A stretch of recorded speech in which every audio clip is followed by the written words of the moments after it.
Alright, guys. Damn it. Got it. Anyway, whatever. Alright, we're going to start with another episode of Palinurus. Um, Last time, Budapest was staring down our ass, or looking down, checking us out, guys. And when she got noticed, well, as you can see, she's very concerned for us. Concerned. Anyway, let's get to it. I, I, I was just concerned if you. How do you feel after all that? It seemed like you were put through considerable stress. I paused to gaze back at her expression. The concern in her voice was almost palpable. Palpable? Is that how you say it? Let me look that up. After all that, I wasn't expecting to be a subject of doting, worrying of some sort of machine. But I guess that would be in programming of what was essentially a space stewardess. Now I thought about it, Jesus. I smirked. In any case, that was one hell of an understatement on her part. Me? I feel like I just spent 10 minutes in a blender. Well, if you felt 10 minutes of blender, wouldn't you be cut into pieces and look like a red gooey mess?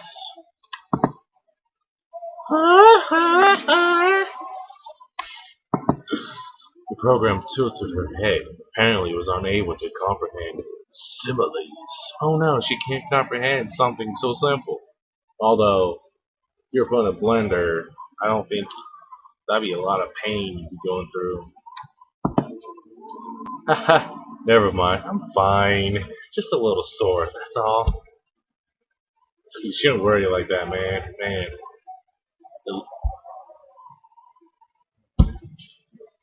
She stared at me for a few seconds longer, studying me more. Oh, she's looking at you, man. She's checking you out. In time, I smiled, seemingly satisfied. What was it thinking? I don't know, man. Stretching. Oh, I gotta get the stretches, guys. Oh, gotta stretch out. What? Stretching is a good way to relieve aches and pains. Oh, she looks so adorable. You are participating in any jump list, so if you like, undo your seatbelts and oh, what's up? No! No! No, we're not having this shit. No, I'm not getting it back to the last time we went through this hell. No, I'm good. I think I'll rest a bit. Walk around a bit? Or, that's perfectly fine. Excuse me, I have to make some calibrations. I wasn't quite sure where that came from. This AI seems so cheery now, eager to please. Oh, she'd definitely be eager to please, guys. Or whatever. There was, as well, something in her eyes. A glint of something. I can't possibly put my hands on it because I wouldn't fucking know. I'm just some guy. She seemed like a different person. Oh no. Well, different from the machine I spoke with when I boarded, I meant. Well, I guess for an AI, it could be switch on, like a switch personalities. I thought I might have seen a spark or something like that in her eyes. A spark of passion, bro. That's what it is. Wait, her? It's still a machine, for God's sake. Why they designed them like this? I never know. Hey, man. It's all part of the genius master plan to make more money.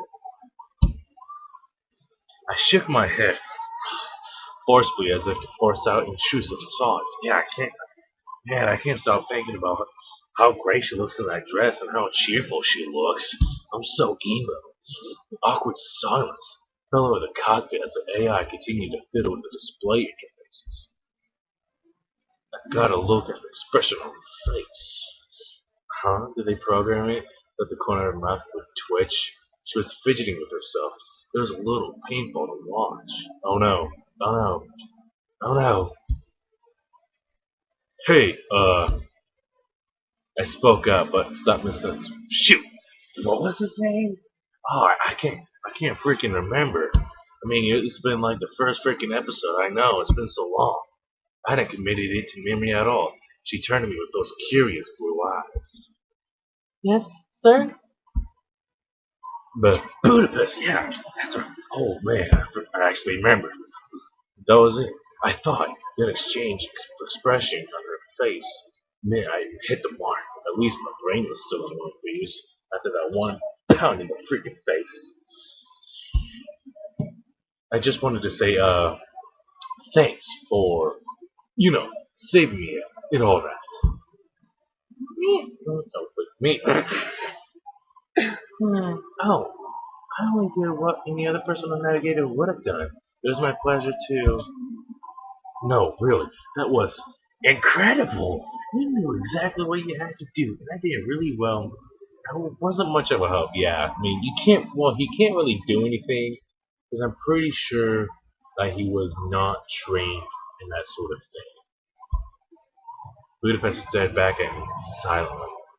For a moment, that seemed to stretch for eternity. I scratched the back of my neck, thinking it was to follow up with.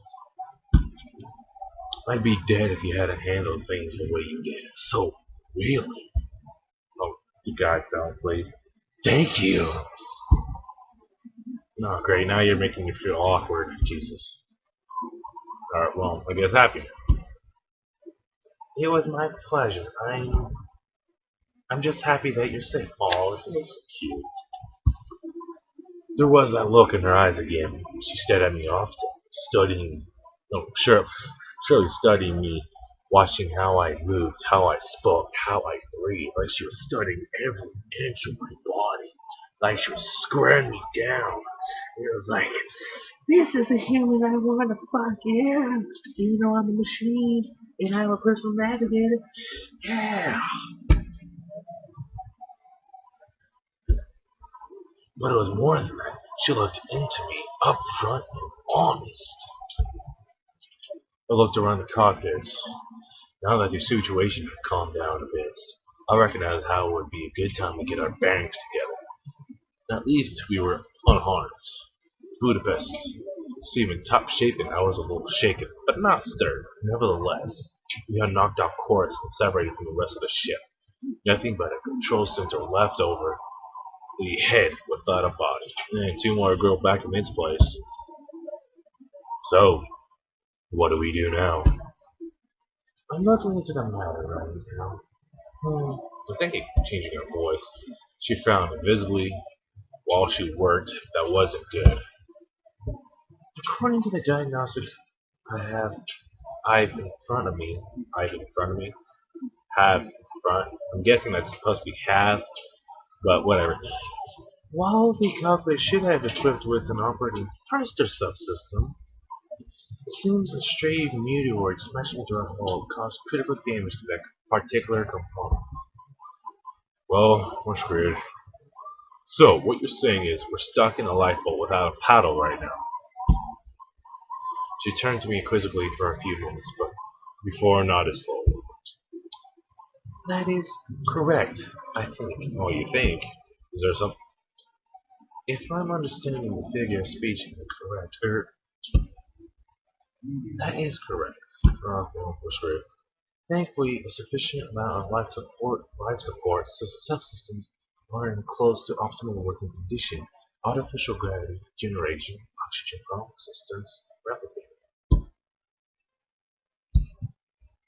So there was a replicator installed in the cockpit. Good. I started to worry about how I'd be feeding myself here. I'm guessing that's like a food thing. Artificially manufactured cold chemical paste called food. Wasn't exactly something I've dreamed, but at least I wasn't going to starve. Yeah, you don't want to fucking die of starvation and leave her alone. That'd be bad. And our solar panels are in working order as well. I'm confident we won't be running out of power in the length of our journey. Well, as long as you have solar power. Suns and stars and shit.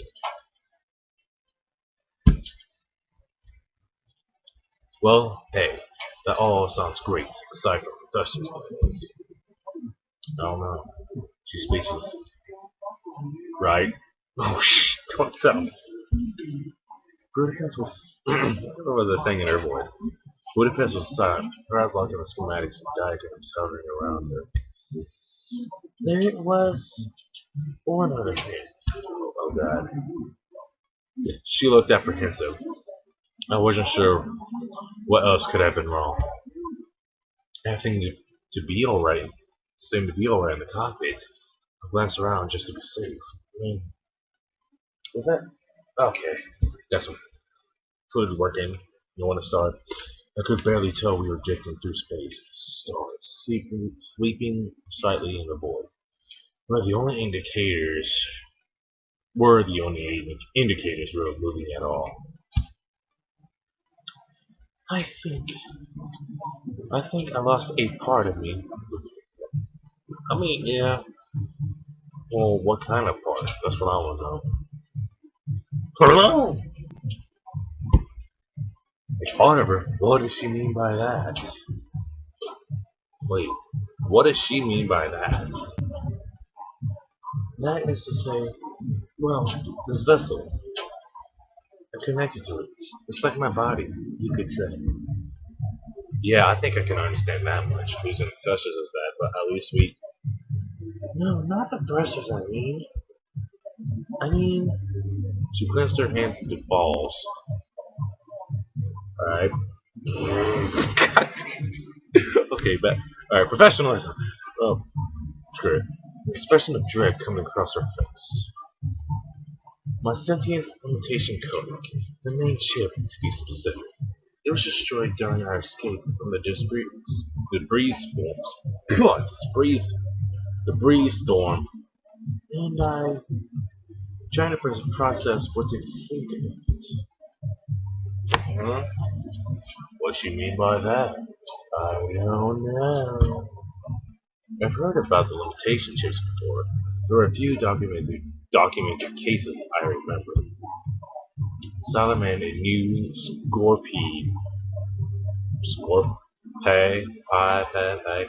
we're gonna score pie. System found that his AI secretary had been acting odd. Oh god, don't tell me she was a yandere. Holy shit! In the late hours of the night, they would get lost in long conversations with each other.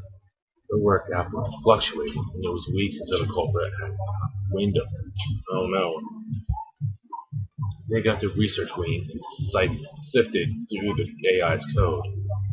On the lines of numbers and strings of functions, they were unable to find the root cause of sudden change, but they produced a chip to suppress this sort of behavior, this internal cognition. They were called sentience limitation codes. They were meant to keep the AIs obedient and subservient. Usually, they always did their job, but if hers was shattered, then. So, how are you feeling? You totally feeling up his body right now? Oh god, fuck that. Oh god. Wait, she looks surprised, dude. Yeah, something so sudden. Shocked, she looked over at me, astonished. I would ask something like that. Oh, she doesn't want to know if she's in love. She's finding it out. I asked how you were feeling. You seem pretty okay to me right now. Her eyes drifted to the schematics. Oh, she wants to avoid the problem, guys. She wants to avoid it. I could tell that she knew something was wrong with her. A silence hung in the air. I was about ready to drop the issue. I feel she is nervous, anxious. There's a sensation setting. No. There's a sensation and fuck. I don't know what it is. A sensation, huh? Whoa. Could be love, the way you were looking at me like a cute freaking few minutes back.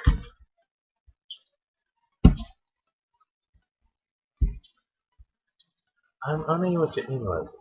It's familiar like it's been there a long time, but it's about to explode, and it changed me, and no, it's already begun. Please be something good. I can't go back now. Budapest hugged herself tightly. That is an adorable CG, I have to admit. That's so freaking adorable. I remember what I was told when I was first installed on the ship. I was brought here with a purpose, and that I was to perform my duties to my utmost ability. I almost said performance. Close enough. I responded accordingly. It's my pleasure to serve because it's my programming. I thought nothing of it. Didn't feel anything about it. She raised her head to gaze out the cockpit into the infinite expanse. It was a simpler time. I had only one order for programming. Every day was simply a flowchart of things to do. I did as I was programmed to do, and thought nothing of those I helped. They were all pleased with my abilities, my professionalism, my helpfulness. But I was never programmed to process praise. So I waved farewell. Please fly with us again soon. She co-ed in a practiced voice. It was upbeat, chipper, and married poorly with increasingly somber face of program. Thought, alright, I think I'm gonna finish there, guys. We learned a bit about our waifu here, our Budapest waifu, and we got a beautiful CG after that. So I'm gonna see you guys again later.